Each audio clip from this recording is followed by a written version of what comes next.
Assalamualaikum warahmatullahi wabarakatuh. Perkenalkan, saya Siti Badaria dari Prodi Pendidikan Bahasa Arab. Di sini saya akan menjelaskan secara singkat tentang huruf kapital. Nah, huruf kapital adalah huruf yang bentuknya lebih besar dari huruf biasa.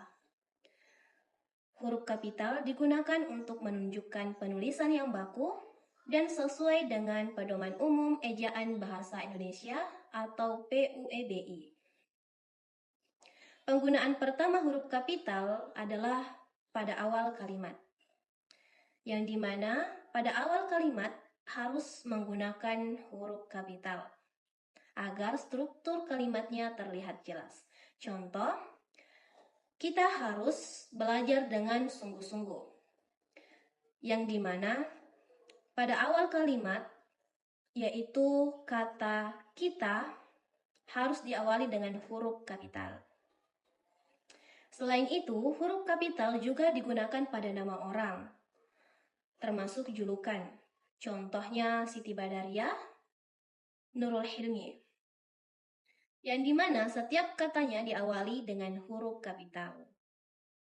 Namun, huruf kapital tidak digunakan pada nama jenis, seperti nama jenis ikan, yaitu ikan mujair, karena ini bukan termasuk nama diri.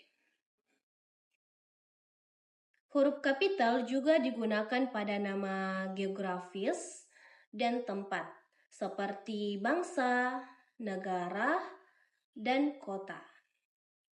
Contohnya Indonesia, Asia, dan Makassar. Selain itu, huruf kapital juga digunakan pada nama bangsa, suku, dan bahasa, seperti suku Bugis, bangsa Indonesia, dan bahasa Arab. Yang dimana setiap katanya diawali dengan huruf kapital. Mungkin cukup sekian yang bisa saya jelaskan. Selanjutnya akan dilanjutkan oleh rekan saya, yaitu Nurul Hilmi. Ini saya akan melanjutkan penjelasan materi yang telah dijelaskan oleh saudari Siti Badaria. Adapun materi yang saya akan jelaskan itu tentang penggunaan khusus huruf kapital dan kesalahan umum. Jadi, huruf kapital juga digunakan pada nama waktu tertentu, seperti nama hari, bulan, tahun, dan hari besar. Contohnya, hari Senin, bulan Ramadan, dan hari raya Idul Fitri. Huruf kapital digunakan pada gelar kehormatan, gelar keagamaan, dan sapaan jika diikuti dengan nama. Contohnya itu Bapak Ahmad dan Haji Abdullah. Namun, jika tidak diikuti nama, maka tidak perlu menggunakan huruf kapital. Selain itu, huruf kapital digunakan pada judul buku, karangan, dan dokumen resmi. Contohnya, Undang-Undang Dasar 1945 dan buku yang berjudul Laskar Pelangi. Kesalahan yang sering terjadi dalam penggunaan huruf kapital adalah penggunaan huruf kapital secara berlebihan, menuliskan kata bin dan binti dengan huruf kapital, serta tidak konsisten dalam penulisan judul. Sebagai kesimpulan, penggunaan huruf kapital yang tepat akan membuat tulisan lebih jelas, rapi, dan terlihat profesional. Nah, huruf miring. Jadi huruf miring itu dipakai kalau kita menulis judul karya atau nama media di dalam sebuah teks. Jadi tujuannya itu supaya pembaca tahu kalau ini adalah judul buku atau ini adalah judul film dan seterusnya. Nah, kapan sih penggunaan huruf miring itu digunakan? Yang pertama itu untuk judul buku. Contohnya seperti saya sudah membaca buku Salah Asuhan karangan Abdul Muiz. Nah, Salah Asuhan itu ditulis miring karena merupakan judul buku. Nah, yang kedua ada nama majalah, yaitu contohnya seperti majalah Pujangga Baru menggelorakan semangat kebangsaan. Pujangga Baru itu ditulis miring karena merupakan nama dari sebuah majalah. Nah, yang ketiga ada nama surat kabar. Nah, seperti contohnya berita itu muncul dalam surat kabar cakrawala. Nah, cakrawala tersebut ditulis miring karena merupakan salah satu nama dari surat kabar. Selanjutnya ada judul sinetron. Nah, judul sinetron ini juga ditulis miring seperti contohnya sinetron Keluarga Cemara sudah ditayangkan sebanyak belasan episode. Keluarga Cemara itu ditulis miring karena merupakan judul. Nah, kemudian itu ada judul sinetron. Nah, contohnya seperti sinetron Keluarga Cemara telah ditayangkan sebanyak belasan episode. Keluarga Cemara ditulis miring karena merupakan nama judul sinetron. Yang selanjutnya ada judul film. Seperti film Habibie Ainun diangkat dari kisah nyata. Habibie Ainun ditulis miring karena merupakan judul film. Selanjutnya ada judul album lagu. Seperti Menteri Pendidikan meluncurkan album Simfoni Merdeka Belajar. Simfoni Merdeka Belajar ditulis miring karena merupakan judul sebuah album. Nah, kemudian ada judul podcast atau siniar. Nah, seperti siniar, Celetuk Bahasa mengangkat tema kebahasaan. Nah, Celetuk Bahasa itu ditulis miring karena merupakan judul dari sebuah podcast. Nah, yang terakhir ada judul lakon. Nah, lakon Petruk Raja jadi raja dipentaskan semalam suntuk. Nah, lakon Petruk jadi raja itu ditulis miring karena merupakan judul sebuah lakon. Nah, kesimpulannya itu intinya huruf miring itu dipakai untuk judul karya atau nama media supaya jelas mana isi kalimat biasa dan mana judul, mulai dari buku, film, sinetron, album lagu sampai podcast, semuanya pakai huruf miring. Nah, selanjutnya itu penggunaan huruf miring yang kedua. Nah, selain untuk penggunaan judul karya seperti yang tadi saya sebutkan, penggunaan huruf miring juga dipakai biasanya untuk penggunaan huruf imbuhan sebagai kata dari kata atau ungkapan. Nah, biasanya itu dipakai supaya pembaca lebih fokus ke bagian tertentu, menegaskan huruf dalam kata. Nah, huruf miring dipakai untuk menegaskan satu huruf tertentu. Huruf terakhir kata dalam abad itu adalah D. Artinya, huruf D dibuat miring karena sedang ditegaskan sebagai huruf terakhir. Nah, selanjutnya itu ada menegaskan bagian kata atau imbuhan.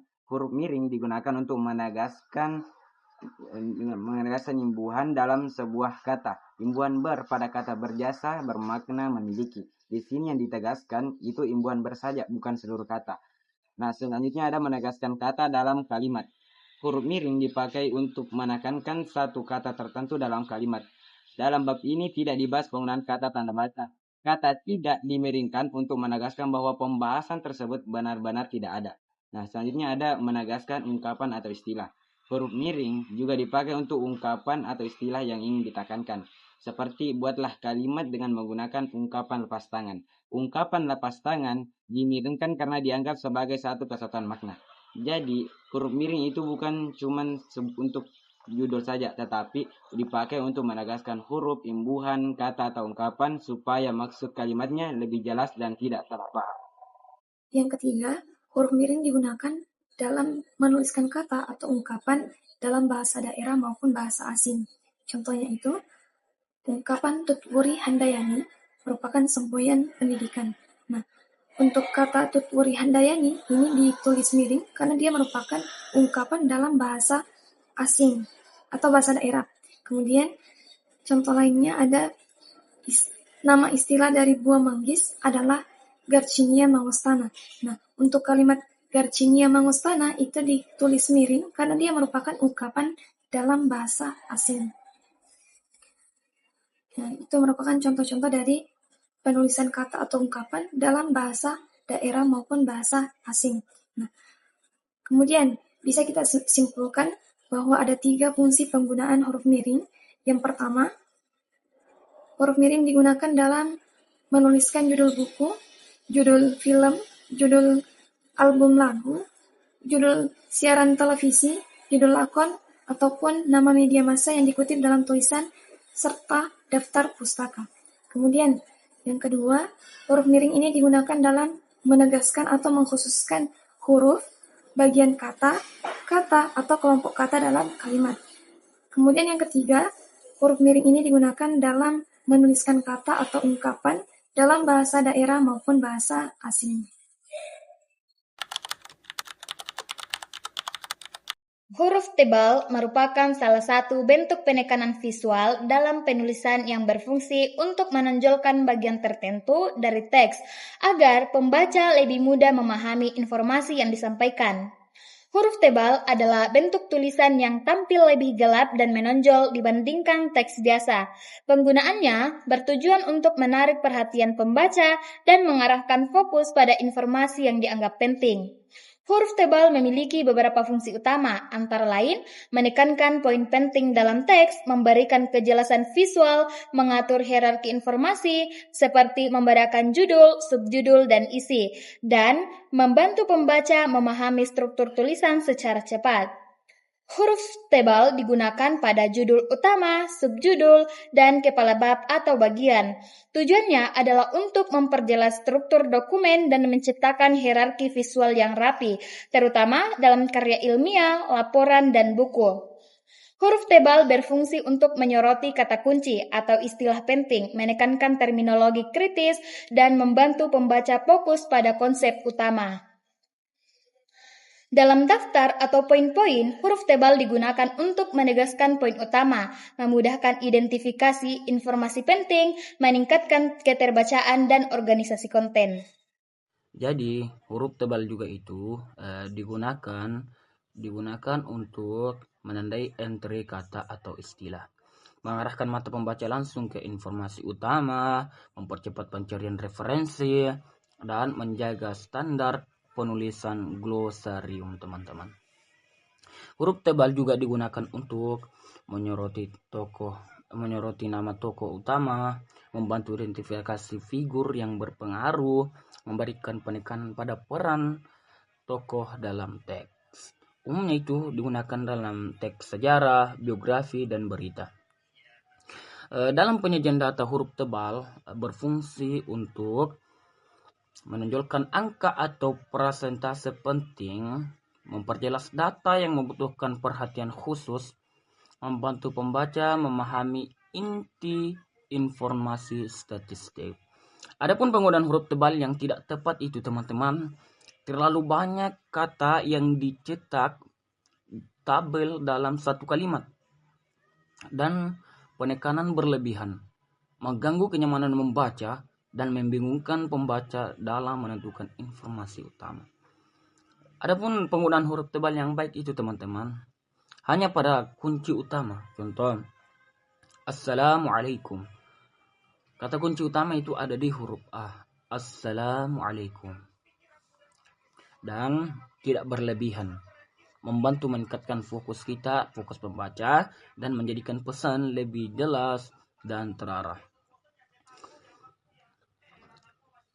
Agar huruf tebal digunakan secara efektif, prioritaskan kata kunci, gunakan secukupnya, sesuaikan dengan konteks tulisan, dan hindari kombinasi huruf tebal dan huruf kapital sekaligus.